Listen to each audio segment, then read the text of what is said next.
हरिओम मित्रों, स्वागत है आप सभी लोग का हमारे इस यूट्यूब चैनल पर।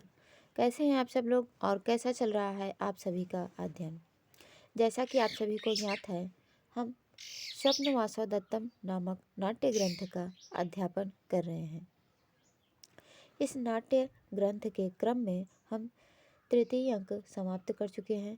चतुर्थ अंक में एक भाग पढ़ चुके हैं, जिसमें इसके पहले की कक्षा में हम लोग पढ़े थे चतुर्थ अंक का प्रारंभ विदूषक के प्रवेश से होता है। विदूषक का प्रवेश किस अंक में होता है? तो चतुर्थ अंक में विदूषक प्रवेश करता है।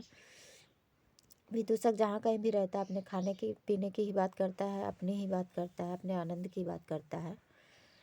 उसके बाद चेटी प्रवेश करती है। वो विदूषक से पूछती है कि जमाता कहाँ पर है, क्या वो नहा चुके हैं कि नहीं नहा चुके हैं। तो विदूषक ने कहा, ऐसा क्यों पूछती हो, तो क्या कारण, तुम जमाता को क्यों पूछ रहे हो। तो वो कहती है कि और किस लिए पूछूंगी, स्नान यदि कर चुके हैं तो उनके लिए सुगंधित पदार्थ तेल इत्यादि लेकर के आऊँ जो उन्हें लगाना है। तो इसने कहा, विदूषक ने, कि भोजन को छोड़ करके सब कुछ ले आओ। चेटी ने कहा कि तुम भोजन को मना क्यों कर रहे हो, भोजन क्यों नहीं चाहिए। तो कहता है कि मैं इस समय कोकिला नाम अक्षी परिवर्ता है। जैसे कोयल अपनी कोयल की आंखें उलट पलट हो जाती है, उसी तरह से मेरा पेट भी उलट पलट हो गया। मेरा पेट सही नहीं है, इसलिए भोजन मत लाना, भोजन को छोड़ करके सब कुछ ले आओ। चेटी कहती है, तुम ऐसे ही रहो, तुम्हारा पेट भी ऐसा ही रहे, उलट पलट रहे, और तुम भी ऐसे ही रहो। विदूषक कहता है, गच्छतु भवती, आदरणीय आप जाएं यहाँ से, यावदहमपि तत्र भवता सकाशम गच्छामि।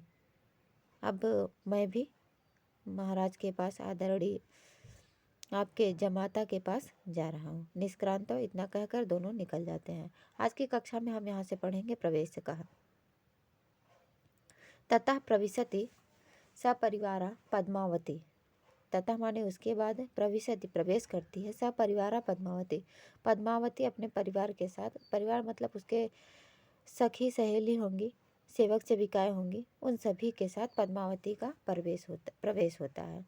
इसके साथ ही साथ अवंतिका वेश धारणी वासवदत्ता, अवंतिका वेश को धारण की हुई वासवदत्ता का भी प्रवेश होता है।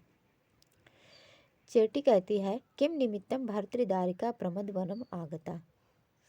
अब ये वासवदत्ता और पद्मावती मंच पर आ गई हैं, और पद्मावती के साथ साथ इनकी सखी सहेलियां और इनकी सेविकाएं भी हैं।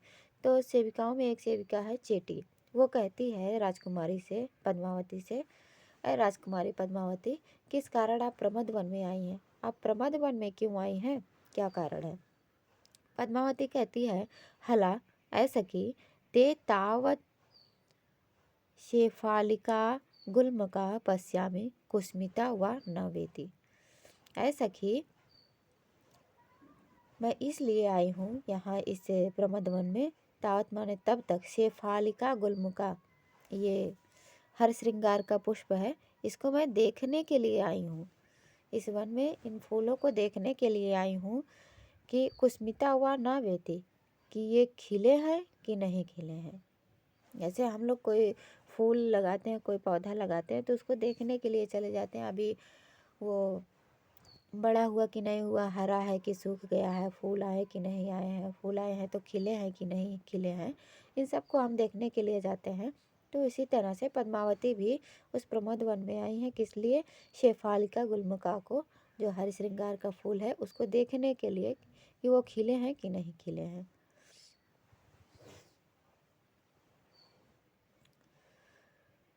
चेटी कहती है, भर्तृदारिके राजकुमारी ते कुस्मिता नाम प्रवाल अंतरितय इव मौक्तिकलम्बकैः रचिता कुसुमैः। वे कुस्मिता, वे तो खिल ही जाएंगे, वे तो खिले ही हैं।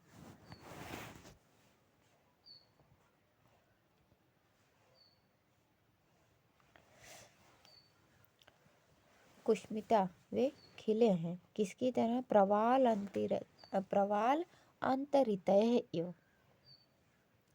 प्रवाल कहते हैं मूंगा को, मूंगे के अंदर जैसे मोती रहती है, उसी की तरह यह फूल भी खिला हुआ। कली देखें आप, कली जब रहता है, फूल खिला नहीं रहता, उसके पहले जब कली रहता है तो उसके ऊपर एक कवर रहता है हरा हरा। तो उस हरे को कह रहे हैं ये प्रवाल है। प्रवाल के अंदर मोती जैसे रहता है, मोती सफ़ेद सफ़ेद रहता है और प्रवाल हरा हरा। तो कली के ऊपर जो हरा हरा कवर है वो प्रवाल की तरह है, और जो उसके अंदर फूल खिलेगा, फूल खिला हुआ दिखाई दे रहा है, वो मोती जैसा सफ़ेद सफ़ेद है। तो प्रवाल अंतरितः, जैसे प्रवाल के अंदर मोती रहता उसी की तरह यह फूल भी मौक्तिक आलम्बकैः रचिता, मोती की तरह ही सुंदर, मोती की माला की तरह ही वे पुष्पित हो गए हैं, फूलों से व्याप्त हो गए हैं। यह राजकुमारी ते कुस्मिता, वे कुस्मित हो गए, ये फूल खिल गए हैं।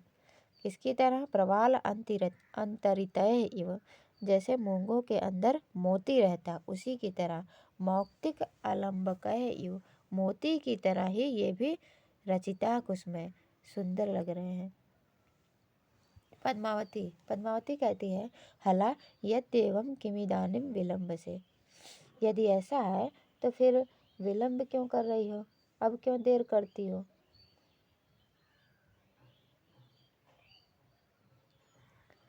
यहाँ पर ये लोग प्रमद वन में किस लिए आए हैं, फूलों को चुनने के लिए आई हैं। तो कह रही है यदि फूल खिल गए हैं तो फिर तुम विलंब क्यों कर रही हो, फूल को चुनो। चेटी कहती है तेन अस्मिन् शिलापट्टे के मुहूर्तकम उपविशतु भर्तृदारिका, अय भारतृदारिका, अय राजकुमारी, तब तक अस्मिन शिलापट्ट के, इस शिलापट्ट पर, मुहूर्तम क्षण भर के लिए, उपविशतु, अय राजकुमारी आप थोड़ी देर के लिए इस शिलापट्ट पर बैठे, यावद अहम अभी, तब तक मैं कुसुमावचयम करोमि, तब तक मैं फूलों को चुन लेती हूँ। आप थोड़ी देर इस शिलापट्ट पर बैठे, तब तक मैं फूलों को चुन लेती हूँ। पद्मावती कहते हैं आर्य किमत्र उपविशावा, अय आर्य क्या यहाँ पर बैठा जाए। वासवदत्ता कहते एवं भवतु, हाँ हाँ बैठा जाए, इसमें क्या दिक्कत है, बैठिए, ऐसा ही सही है। तो दोनों लोग यहाँ पर पद्मावती ने कहा आर्य किम अत्र उपविशावा, तो आर्य संबोधन किसके लिए है, वासवदत्ता के लिए, इसीलिए वासवदत्ता कहते एवं भवतु, ये ठीक है यहाँ पर बैठे। अब आगे देखिए,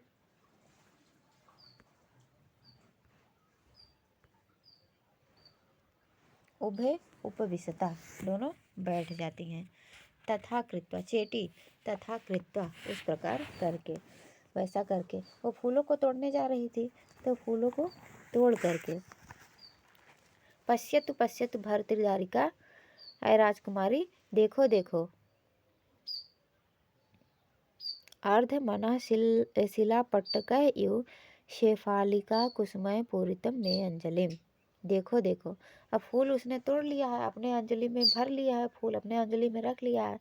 तो कहती है अय राजकुमारी देखो देखो, मेरी तो आधी अंजलि जो है शिलापट्ट कह इव, शिलापट्ट की तरह ही, गेरू के टुकड़े की तरह ही, शेफालिका हार श्रृंगार के फूलों से भरी हुई मेरी अंजलि को देखो।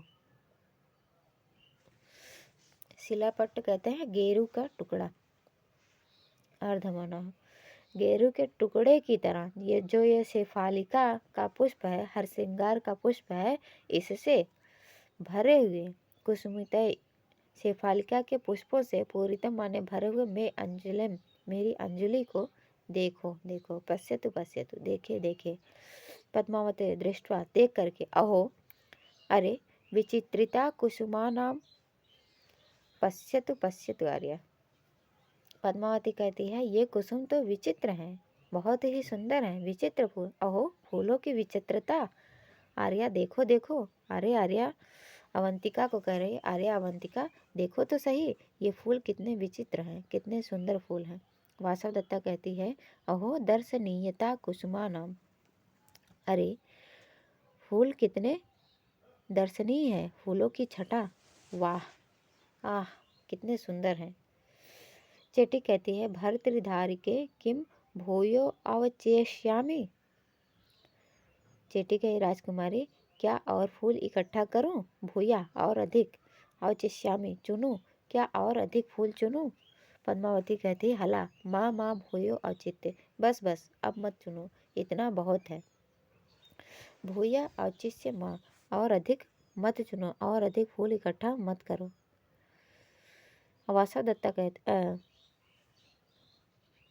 वासवदत्ता कहती है हला किम निमित्तम वारयसी, ऐ सखी इसको किस कारण से रोक रही है, फूल चुनने से क्यों रोक रही हो इसे। पद्मावती कहती है आर्यपुत्रेण यह आगत्य इमाम कुसुम समृद्धिम दृष्ट्वा सम्मानिता भवेयम। आर्यपुत्र यहाँ आने वाले हैं, तो आर्यपुत्रेण आर्यपुत्र के द्वारा, यह यहाँ पर आगत्य माने आ करके, इमाम इस कुसुम समृद्धिम कुसुम की समृद्धि को, खिले हुए फूल को, दृष्टवा माने देख करके, सम्मानिता भवेयम हम सम्मानित होंगे। आर्यपुत्र इस प्रमद वन में आने वाले हैं, जब वो यहाँ पर आएंगे, यहाँ आकर के फूलों की समृद्धि को देखेंगे, खिले हुए फूल को देखेंगे, तो कहेंगे वाह पद्मावती ने क्या फूल लगाया है, क्या वन वाटिका सजाई है, कितने सुंदर फूल हैं, तरह तरह के फूल हैं, विचित्र फूल हैं, वाह पद्मावती वाह। इस प्रकार से जब वो कहेंगे देख करके, तो हम सम्मानिता भवे हम सम्मानित होंगे। इसीलिए मैं मना कर रही हूँ और अधिक फूलों को मत तोड़ो। जब सभी फूलों को तोड़ लोगी तो यहाँ बचेगा क्या, केवल पत्ते ही बचेंगे। पत्तों को देख करके कहेंगे ये क्या लगाई है, यहाँ पर केवल पत्ते ही पत्ते हैं, झाड़ ही झाड़ है, फूल तो है ही नहीं। तो इस प्रकार से पद्मावती कहती है आर्यपुत्र यहाँ आकर के, यह आगत्य यहाँ आकर के, इमाम कुसुम समृद्धिम इस कुसुम समृद्धि को, दृष्टवा माने देख करके, जब वो देखेंगे तो सम्मानिता भवेयम हम सम्मानित होंगे। वासवदत्ता कहती है हला ऐ सखी प्रियास ते भरता, प्रिय ते भरता, तुम्हारे भरता प्रिय तो हैं, तुम्हारे भरता तुम्हें प्रिय है, तुम्हें पसंद है। पद्मावती कहती है आर्य न जानामी, वो तो मैं नहीं जानती। ऐसा तो हर सखी पूछती है, जब भी किसी लड़की की शादी होने को होती है, शादी से पहले उसकी सखियाँ पूछती हैं कि तुम्हारे जो होने वाले पति हैं वे तुम्हें पसंद हैं कि नहीं पसंद हैं। उसी तरह से वासवदत्ता भी पूछ रही पद्मावती से, ऐ सखी तुम्हारे जो भर्ता होने वाले भर्ता हैं वो तुम्हें प्रिय हैं, तुम्हें पसंद है। तो हर लड़की यही जवाब देती है कि ना जानामी, मैं नहीं जानती हूँ। पद्मावती कह रही आर्य न जानामी, आर्य मैं नहीं जानती हूँ, किंतु इतना जरूर कह सकती हूँ कि आर्यपुत्रेण विरह उत्कंठिता भवामी।